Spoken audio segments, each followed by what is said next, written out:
Fala galera, e aí, beleza? Forte abraço, mais uma vez, muitíssimo obrigado por você estar acompanhando o meu canal, tô retornado. Se você está chegando pela primeira vez ou ainda não se inscreveu, não perca tempo, inscreva-se e assinale o sininho de notificação. Já chega deixando aquele like esperto, afinal de contas o seu joinha é muito importante para os nossos vídeos e para o crescimento do canal. E se você quiser me seguir nas redes sociais, o link está na descrição do vídeo aqui, passando pela sua tela. E este que é mais um quadro da playlist Tudo sobre Flamengo para falar a respeito do retorno de Bruno ao futebol. O goleiro vai voltar a atuar em 2020, só não retornou ainda por conta da paralisação do futebol brasileiro, por conta da pandemia que se alastra no nosso país. E olha, tá de olho também em ser indenizado pelo Flamengo. Ele acredita que ainda o Flamengo tem pendências com ele. Eu vou explicar essa situação durante o vídeo, peço que você assista até o final, e se você discordar de algo que eu disser ou tiver algo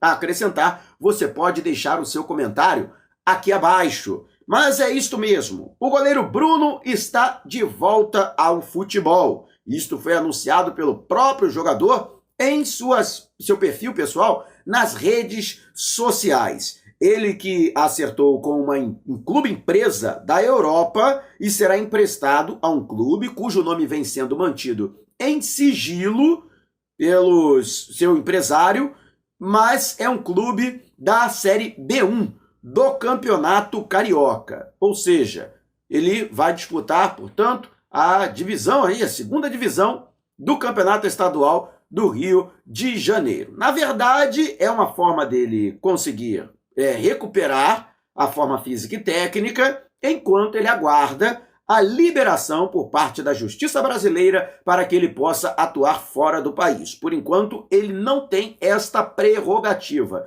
Ele que está inicialmente sob custódia da Justiça Mineira, já que ele foi condenado em Minas Gerais pelo desaparecimento da sua ex-amante Elisa Samúdio, com quem tem o filho Bruninho, que está sendo criado pela avó materna, e o jogador ele recebeu liberdade condicional em julho do ano passado. Desde então, ele tenta retornar ao futebol. Ele que acertou com diversos clubes, o último, se eu não me engano, foi o Fluminense de Feira. No entanto, a repercussão negativa acabou provocando a desistência desses clubes no cumprimento do contrato e uma rescisão antes mesmo que ele fosse apresentado de maneira oficial. A última vez em que ele atuou foi pelo Boa Esporte, em 2017, mas houve também diversos movimentos e protestos na porta do clube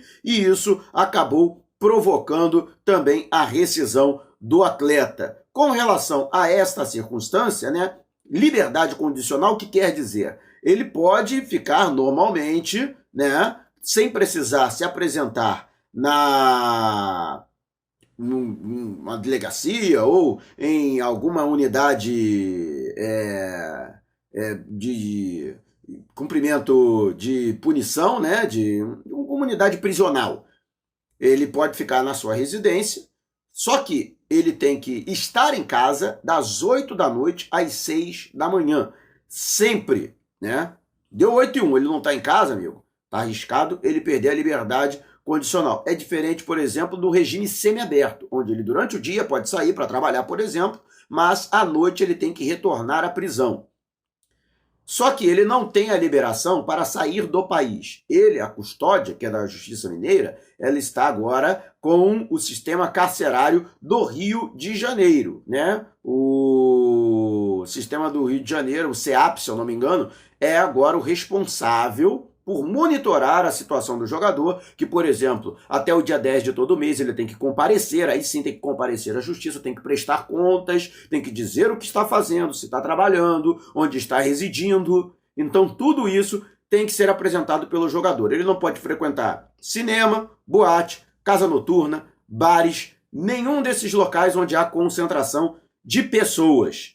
Tudo para poder cumprir as exigências para que ele permaneça em liberdade. Não vou entrar aqui na seara de que se isso é justo, se é injusto, se pelo fato de ter sido um crime bárbaro, ele teria que permanecer durante todo o período de sua condenação na cadeia. Não vou passar por esta circunstância. Estou aqui apenas apresentando os fatos. Você que é muito inteligente, meu amigo que acompanha o canal, minha amiga que acompanha o canal, você saberá tirar a conclusão que melhor lhe aprouver desta situação.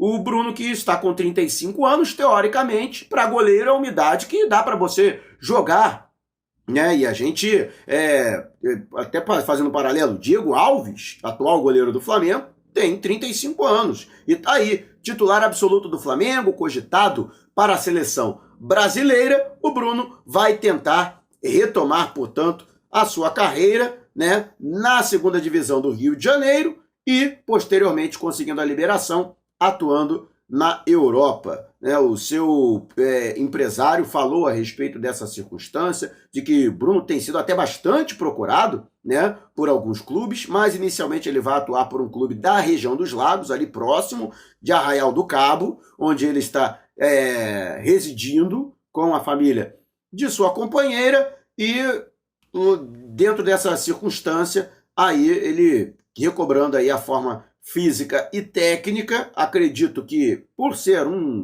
goleiro de qualidade, acredito que isso é uma questão de tempo, acredito que aí que seja uma coisa de 2 ou 3 meses, não acredito que ele vá jogar da maneira como ele jogava, no nível que ele jogava no Flamengo. Para mim, isso não tem condição, até porque há muito tempo de inatividade, mas acredito sim que para o nível da segunda divisão do Campeonato Carioca, ele possa, inclusive, se destacar, né? Nunca é demais lembrar, eu tenho aqui uma opinião muito controversa, muita gente já me deu porrada por conta disso, porque eu já manifestei esta opinião nas redes sociais.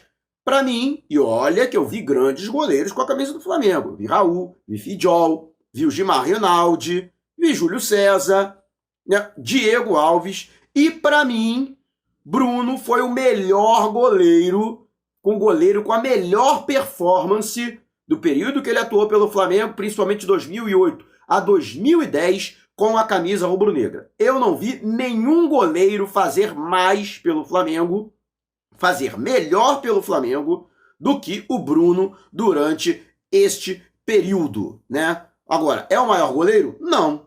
Inclusive, o próprio Diego Alves está acima dele na história do Flamengo pelos títulos que conquistou, embora, né, seja um goleiro que, para mim, tem até uma capacidade técnica menor que a do Bruno no seu auge, né, no auge do Bruno. Mas, para mim, o maior goleiro do Flamengo de todos os tempos chama-se Raul Plasman. Né, conquistou título mundial, conquistou vários brasileiros, conquistou Libertadores. Então, para mim, é o melhor goleiro, né, o maior goleiro, aliás, da história do Flamengo. Mas o melhor goleiro que eu vi atuar, com certeza, sem sombra de dúvida, foi o Bruno. O que o Bruno fez, sobretudo na temporada de 2009, foi um absurdo. E para mim foi o goleiro mais completo que vestiu a camisa rubro-negra. O goleiro que era bom debaixo da trave, o goleiro que tinha uma boa saída de bola pelo alto, o goleiro que tinha uma excelente reposição de bola, jogava bem com os pés, batia falta, batia pênalti. Olha, tecnicamente, para mim, não teve no Flamengo, pelo menos dos goleiros que eu vi, né, dos anos 80 para cá, goleiro melhor que o Bruno, né? Mas isso aí você pode deixar a sua opinião também nos comentários aqui abaixo. Só que o Bruno não está satisfeito com a vitória que ele obteve. Não foi vitória, na verdade foi um acordo. Mas em 2015, a Sexta Vara da Justiça do Trabalho do Rio de Janeiro chegou à conclusão de que o goleiro estava certo em cobrar salários atrasados e direitos de imagem do Flamengo, que em março de 2011 rescindiu de maneira unilateral o contrato do jogador, que desde julho de 2010 estava preso sob custódia da Justiça. O Flamengo entendeu, portanto, que o atleta, né, não tinha aí condições de poder cumprir o seu contrato com o Flamengo e rescindiu de maneira unilateral. Só que os advogados de Bruno alegam que não foi por força do próprio jogador, não foi por vontade do jogador que ele não cumpriu o seu contrato, mas por um motivo de força maior. E justamente por isso, né, pedem o ressarcimento pelo restante do contrato que deveria ter sido cumprido entre o Flamengo e o jogador.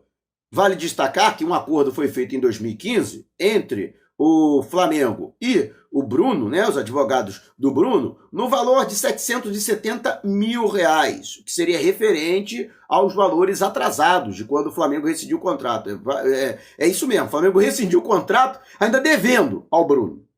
Né? Era uma outra época, né, 2011, né, durante a presidência da Patrícia Amorim. Mas isso acabou acontecendo, o Bruno entrou em um acordo com o Flamengo, que pagou parceladamente esses valores através do ato trabalhista e valores que foram utilizados, inclusive, para quitar dívidas que foram deixadas pelo atleta, que tinha um altíssimo padrão de vida.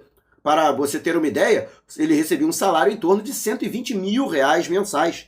Isso lá atrás, em 2010, o que inclusive para goleiro era um dos maiores salários de goleiro do futebol brasileiro. Bruno, que ao ser preso e a caminho de Minas Gerais, ele teria revelado a oficiais da justiça de que estaria com um pré-contrato assinado com o Milan. O Milan, à época, de maneira oficial, acabou rechaçando com uma nota essa informação, que não tinha nenhum pré-contrato assinado com o goleiro Bruno, até temendo, né, a associação, à época negativa, à imagem do jogador, que estava recebendo processo e posteriormente seria condenado pelo desaparecimento da Elisa Samúdio. Realmente, pré-contrato não havia, até porque a legislação da FIFA proíbe um jogador que, com o contrato em vigor, antes da iminência de seu término, antes de 6 meses para terminar o contrato, que ele assine com outro clube. Mas sim, havia um termo de compromisso do Bruno com o Milan, de que o Bruno,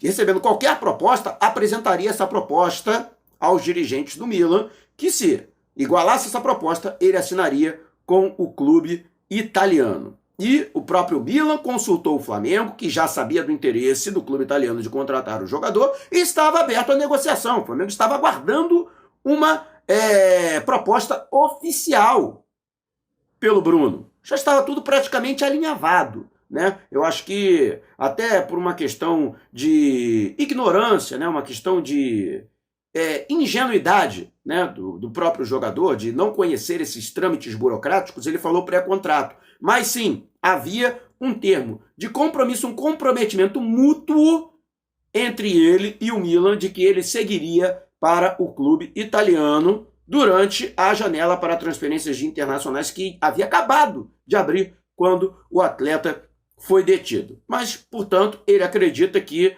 não foi suficiente o acordo que foi feito, em que o Flamengo quitou os atrasados com ele e que o Flamengo ainda teria que ressarci-lo pelo restante de contrato que não foi cumprido pelo rubro-negro. Beleza? Agradeço enormemente você ter acompanhado o meu vídeo até aqui. Peço que você não saia sem antes deixar o seu like. Afinal de contas, o seu joinha é muito importante para os nossos vídeos e para o crescimento do canal. Se você ainda não se inscreveu, não perca tempo, né? Inscreva-se, assinale o sininho de notificação. E se você quiser me seguir nas redes sociais, o link está na descrição do vídeo aqui, passando pela sua tela. E não vai embora não, tá? Ao final deste vídeo tem muita coisa para você curtir aqui no canal. Além deste quadro Tudo sobre Flamengo, você tem comentário sem freio, você tem as crônicas que eu compõe em homenagem ao Rubro Negro. Então, passei pelo canal, usufrua do conteúdo. Eu vou ficando por aqui, mas você pode me reencontrar em algum outro vídeo aqui mesmo do canal, combinado? Forte abraço!